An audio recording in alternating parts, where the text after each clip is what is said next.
maraming salamat po, lalong-lalo na po sa mga nakakapanood ng video ito. Maraming salamat po dahil binigyan mo ng pagkakataon ng sarili mo para tingnan ang napakagandang opportunity. Dalawa lang po pag-uusapan mo natin. Una, pag-uusapan mo natin magandang produkto. Pangalawa, pag-uusapan natin magandang negosyo. Pero siguro mas maganda pag-uusapan muna natin yung magandang produkto dahil naniniwala po ako pag maganda ang produkto, maganda ang negosyo. Pag maganda ang negosyo, maganda ang produkto. Ang maganda po dito sa product na pag-uusapan natin, ang involved health. Kung tatanungin ko po kayo, maganda bang negosyong health? Kung iisipin mo, magandang negosyong health. Pero at the back of your mind, hindi ka sigurado kung magandang health.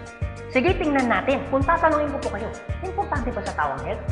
O sobrang importante? Alam mo kung bakit ko tinanong yan? Simple. Pag tinanggal ko ang tao, may health. Pag tinanggal ko naman ang health, may tao. Ngayon uulitin ko, importante ba sa tao ang health? O sobrang importante? Kung sobrang importante sa tao ang health, anong ibig sabihin? Nagiging importante na rin sa tao ang business mo. Dahil ang business mo, health. Since tao po pag-uusapan mo natin, naniniwala po ba kayo na ang tao may katawan? Oo naman. Kung tatanungin ko pa kayo, importante ba sa tao ang katawan o sobrang importante? Kung sobrang importante sa tao ang katawan, what if mapabayaan ng tao ang katawan? So ano nangyayari? Nagkakasakit. Pag nagkakasakit ang tao, anong ginagawa? Nagpapadoktor, nagpapacheck up, nagpapagamot. Kung nagpapagamot ang tao, anong binibili? Siyempre, gamot. Ang gamot, gastos hindi. Siyempre, gastos. Pag hindi mo ginasusan, anong mangyayari sa sakit? Siyempre, lalala. Pag lumala ang sakit, anong mangyayari sa katawan? Siyempre, manghihina. Pag nanghina ang katawan, akala ng iba, katawan lang ang nagkakaproblema. Pero hindi na alam, apektado ang trabaho. Pag apektado ang trabaho, apektado ang kita. Pag apektado ang kita, ang pinaka-naapektuhan sa lahat, yung pamilya. Ang pinaka-malupit na naapektuhan pa sa tao, yung pangarap mo. Sabi daw nila, madali raw kitain ng pera pag masipag at matyaga. Opo, tama po, madaling kitain ng pera basta masipag, matyaga. Pero ito naman sasabihin ko sa'yo, the moment na magkasakit ka, madali rin ubusin ng sakit ang pera mo. Lagi ko po ito sinasabi, anin mo ang limpak-limpak mong salapi kung punong-puno ka naman ng sakit. At ang pinakamahirap po dyan, wala na nga ang pera, mahirap na nga, may sakit pa. Yun ang masakit. Since present ang sakit, ano ngayon ang gagawin mo para hindi magkasakit? Simple, wala ka ng choice. Uulitin ko, wala ka ng choice. Kailangan mo nang uminom ng food supplement. Alam kung bakit? Marami ng kumpanya ng tayo.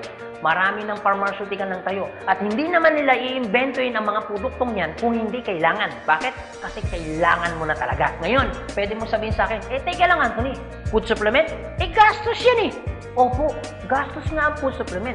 Pero ito naman sasabihin ko sa'yo, di bali nang gumastos ako, at least healthy naman ako. Bakit? Pag nakakasakit ka ba, ano bang ininom mo? Di ba gamot? O tanong, gastos hindi. Di ba gastos? Kung ikaw tatanungin ko, anong gusto mo? Gumagastos ka na healthy ka? O gumagastos ka, may sakit ka? Paras na gastos. Ang malupit mo niyan, every time na gumagastos ka, may sakit ka pa. Komportable ang katawan? Siyempre hindi.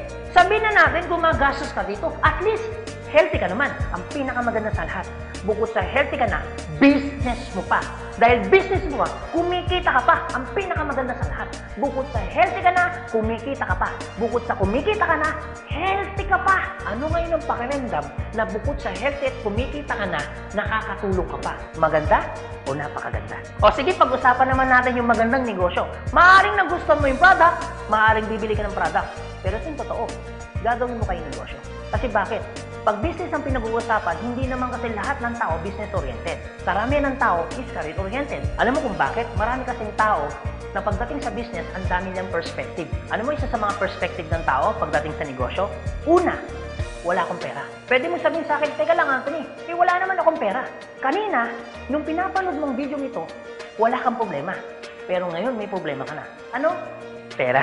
Pangalawa, ang maaaring problema mo, wala akong time. Pwede mo sabihin sa akin, teka lang Anthony, okay yung negosyo, kaso nga lang wala akong time.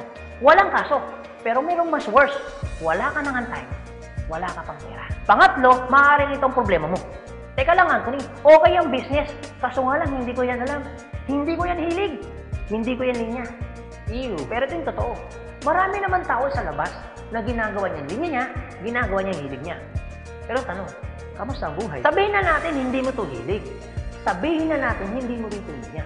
Pero ito sasabihin ko, kung ito naman ang magpapabago ng buhay mo, bakit hindi mo siya ninyahin? Pang-apat, maaaring ito isa sa mga problema mo. Teka lang, Anthony, okay ang business. Kaso nga lang, risky yan. Naku, malulugi lang ako. Ang pinakamalupit, hindi mo pa tinatayo yung negosyo mo, feeling mo, lugi ka na. Ang matindi niyan, ano malulugi sa'yo? Eh di ba sabi mo, wala kang pera? Eto tanong, kung problema mo ang pera, problema mo ang oras, problema mo dahil wala kang alam, kasi iniisip mo baka malugi ka, ito sasabihin ko. Hindi lang naman to ang una or pangalawang pagkakataon na pwede kang ma-involve sa business. Kung yan ang problema mo, bakit? Pagdating kayo ng panahon, yan pa rin kayo problema mo. Pag-usapan po natin ang life cycle. Naniniwala ka bang may life cycle? Oo naman. Importante po ang life cycle. Kasi po, hindi po magiging balanse ang mundo pag walang life cycle. Isa sa mga dinadaanan ng tao na life cycle, yung pag-aaral. Kung ikaw magkakanak o magkakaanak pa lang, pag-aaralin hindi. Siyempre, pag-aaralin. Kawawa naman yung bata pag hindi natuto, hindi marunong magsulat, hindi marunong magbasa. Pagkatapos mag-aral, anong susunod? Siyempre, gagraduate. Pagkatapos graduate, anong susunod? Siyempre, magtatrabaho. Pero pansinin mo to. Meron po mga tao hindi nakapag-aral, hindi nakagraduate, pero nagtatrabaho. Bakit? Isa sa mga life cycle po na dinadaan ng tao, kailangan po magtrabaho. Etong tanong, gusto niyo po ba habang buhay nagtatrabaho? Siyempre, hindi. Gustuin niyo man po magtrabaho ng 60 to 65 years old, wala na ho kayong choice. Ang sasabihin ng boss mo, you're out. Bakit? Anong tawag ko doon? Retire. Pag kayo po ba nag-retire, may pera wala? Siyempre, meron. Anong tawag mo doon? Retirement fee. Dahil ikaw ay nag-retire, ang trabaho, tuloy tigil. Siyempre, tigil. Pag tigil ang trabaho, ang sweldo, tuloy tigil. Siyempre, tigil. Dahil tigil ang trabaho, tigil ang sweldo, ang gastos, tuloy tigil.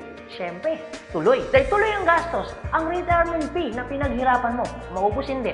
Siyempre, pwedeng maubos. Para hindi maubos ang perang pinaghirapan mo, anong gagawin mo?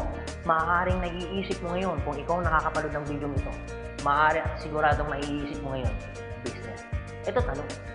Kung papasok ka ngayon sa business para hindi maubos ang pera mo, teka lang, akala ko ba kanina, iniisip mo, teka lang Anthony, wala akong pera kasi mamumulan ako dyan. Pero sabihin ko, kung iniisip mo kanina, wala kang puhunan, mamumunan ka kasi, eh di ba ganun din dito? Mamumunan ka rin. Di ba sabi mo kanina, wala akong time? Kung iniisip mo na wala kang oras, bakit? Pagtungtong mo ng 60, 65, may oras ka ba ba? Sabi mo kanina, wala kang alam. Pero tanong, bakit pagtungtong mo ng 60, may alam ka? Buong buhay mo nagtrabaho, hindi nag-business. Dahil wala kang alam sa business, anong mangyayari sa pera mo? Siyempre, mauubos. Anong sense, nagtrabaho mo ng buong buhay mo, papasok ka sa business, dahil wala kang alam sa business, ang perang pinaghirapan mo, mauubos lang. Kaya marami pong mga tao nagre-retire, pumapasok sa business, still broke pa rin. Alam mo kung bakit? Kasi wala silang alam sa business. Kung ikaw ang nakakapanood ng video nito, huwag po kayo mag-alala. Kasi bakit? Later pa naman yan. Pero kung tatanungin kita, kung papasok ka lang naman pala sa business, anong gusto mo? Ngayon o later? Alam mo kung bakit ngayon? Simple. Pag ngayon mo ba inaral ang business, ngayon ka nag-decision mag-business, ngayon mo ginawa ang business, ngayon mo matututunan? Yes. Ngayon ka rin kikita? Yes. Pero pag later ka nag-decision mag-business, later mo ginawa ang mag-business, later kang pumasok mag-business, later mo inaral ang business, later mo matututunan? Yes. Later ka rin kikita? Yes. Kung papasok ka sa business, anong gusto mo? Ngayon o later? O sige Anthony, nagustuhan ko yung magandang negosyo, nagustuhan ko rin yung magandang produkto. Pero ito tanong, paano ko siya umpisan? Anong gagawin ko? Paano ako magiging membro ng AIM Global? Galito po kasi yan. Una po, kailangan nyo pong bumili ng global package. Tanong, magkano naman ang global package? Ang global package po ay 7,980 pesos. Pero teka lang Anthony, mukhang yata ang laki. Opo, malaki po siya kung gastos. Malaki din po siya kung wala kang pera. Pero teka lang, kung negosyo ang pag-uusapan natin, 7,980, malaki o maliit? Alam niyo po, sobrang liit lang po niyan. Maaari pong malaki po ang 7,980 pesos kung hindi mo makikita yung value ng pera mo. So, kung gusto ko po mangyari, ipakita ko po sa inyo kung anong value ng 7,980 pesos mo. Una, magkakaroon ka ng products na worth 6,000 pesos. Pangalawa, magkakaroon po kayo ng insurance. Meron po kami tinatawag na personal accident insurance na 200,000, unprovoked murder and assault na 50,000 pesos, 10,000 pesos medical reimbursement. Hindi lang yan, meron pa kami tinatawag na burial assistance na 10,000 pesos. Pangatlo, magkakaroon ka pa ng discount from 25% up to 50%.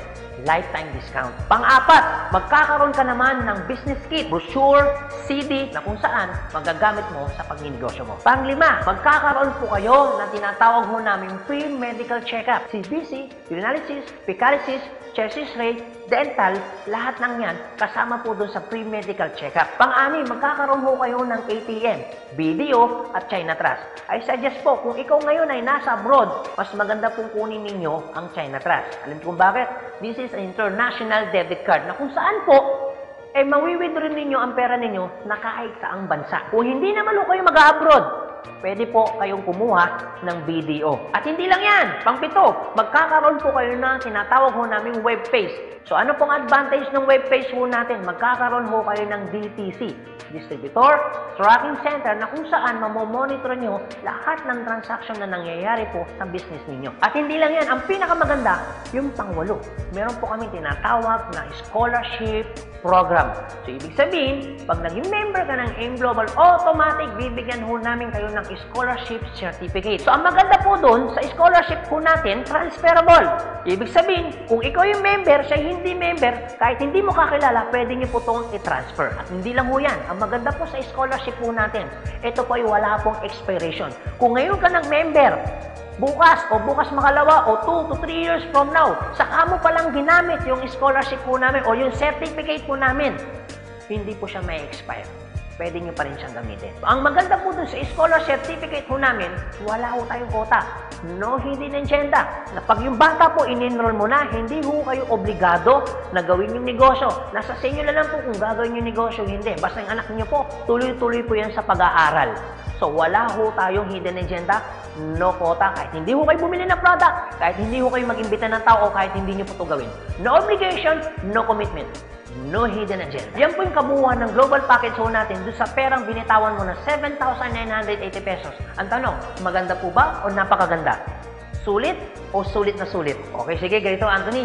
Nagustuhan ko yung magandang negosyo. Nagustuhan ko rin yung magandang produkto. Sige, magjo-join na ako. Eto tanong, kung ako pa papasok na ngayon, gagawin ko na yung negosyo, paano naman ako kikita? Ganito po yan. Una, kikita po kayo sa tinatawag naming retailing. Sa retailing naman po, from 25% up to 50%, kikita ka. Kung hilig mong magbenta, aba, bagay na bagay ka dito. Kung hindi ka naman mahilig magbenta, wala din pong kaso. Pangalawa, eto po maganda. Meron po kaming tinatawag na binary income. Sa binary income, dalawa pwede nyo pong pagkakitaan. Una, pwede ho kayong kumita sa tinatawag namin direct referral bonus. Magkano ang direct referral bonus? 500 pesos. At pangalawa, pwede naman kayo kumita sa tinatawag namin match sales bonus o madalas ang tawag ho namin dyan, pairing bonus. Magkano naman ang pairing bonus? 1,500 pesos. O sige Anthony, mukhang maganda yung binary income na yan. Paano ka pa kikitain yung direct referral bonus na 500 at paano ka naman kikitain yung pairing bonus na 1,500? Okay, ganito po yan. Pag sinabi pong binary, dalawa po yan. It's either ilalagay mo sa kanan o ilalagay mo sa kaliwa. Ang trabaho mo, mag-imbita. Pag ikaw ngayon nag-imbita, at yung inimbita mo ay bumili ng global package, sabi na natin, dalawa yung inimbitahan mo. Yung isa, inimbitahan mo, nilagay mo sa kanan. Yung isa naman, inimbitahan mo, nilagay mo naman sa kaliwa. Pagbili ni A, automatic, meron kang tinatawag na direct referral. Pagbili naman ni B, automatic, may kikitain ka naman na direct referral ng 500 pesos. At hindi lang yan, meron ka pang bonus. Pag may pumasok sa kanan mo at may pumasok sa kaliwa mo, automatic, magpipair po siya. Magkano pong pairing bonus? 1,500 pesos. Basta ang usapan po, every time may papasok sa kaliwa, every time may papasok sa kanan, automatic po, pairing 1,500. Sa tingin mo ba, si A, meron din bang kaliwa? Meron din kanan? Si B, meron din bang kaliwa? Meron din bang kanan? Sa tingin mo ba, ikaw pa ba ang nag-imbita dun sa inimbita ni A and B? Siyempre, hindi na. Eto maganda. Sa labas, no work, no pay. Pero sa amin, yung taong dinala ni A at ni B, automatic, kikita ka pa rin ng pairing bonus. Magkano pairing bonus? 1,500 pesos. Ibig sabihin, dalawa yung pumasok. Magkano po yun? So, ibig sabihin, kikita ka ng 3,000 pesos. No work, pero with pay. Sa tingin niyo po, pagdating po ng panahon, yung grupo po ni A, nadami? Yung grupo naman ni B, nadami? Oo naman. So tanong, may iwasan bang lumaki? Siyempre, hindi. Eh what if, Anthony, may pumasok isa? may pumasok isa, araw-araw. Anong ibig sabihin po niyan? Di ibig sabihin, araw-araw po, kikita ka ng 1.5. Paano kung kay Anthony? Dahil lumalaki po ang grupo, paano kung may pumasok 10 dito? Paano kung may pumasok dito 10 dito? Anong ibig sabihin yan? Di 10 po ng 1.5. So, magkano yung 10 ng 1.5? Di 15,000. Paano kung araw-araw yan? Di ang ibig sabihin po yan, araw-araw po yan, 15,000, 15,000. Tuloy-tuloy po yan. Ang pinakamaganda niyan, yung 15,000 po ba? Malaki mali. Siyempre malaki. Pero hindi lang mo yan. You have opportunity para kumita ng 24,000 pesos per day. Alam ko medyo nag-iisip ka. Maaaring iniisip mo na hindi ka kikita. Pero maaaring iniisip mo rin na kikita ka. Pero kung mag-isip ka ng hindi ka kikita, kung mag-iisip ka ng kikita ka, para saan ginawa mo? Nag-isip ka pa rin. Pero kung mag-iisip ka lang naman, mas maganda lang pong nag-iisip ka, nakikita ka, kaysa naman nag-iisip na hindi ka kikita. Ito po masasabi ko sa inyo. Kung gusto mo ng pagbabago sa buhay, dapat may baguhin ka. Pero pag wala kang binago, walang mababago. Ang tanong, gusto mo ba ng pagbabago sa buhay? Siyempre, oo. Ang tanong, kailan mo uumpisa ng pagbabago? So guys, maraming salamat po sa inyong lahat. God bless, and to God be the glory. See you at the top. Thank you.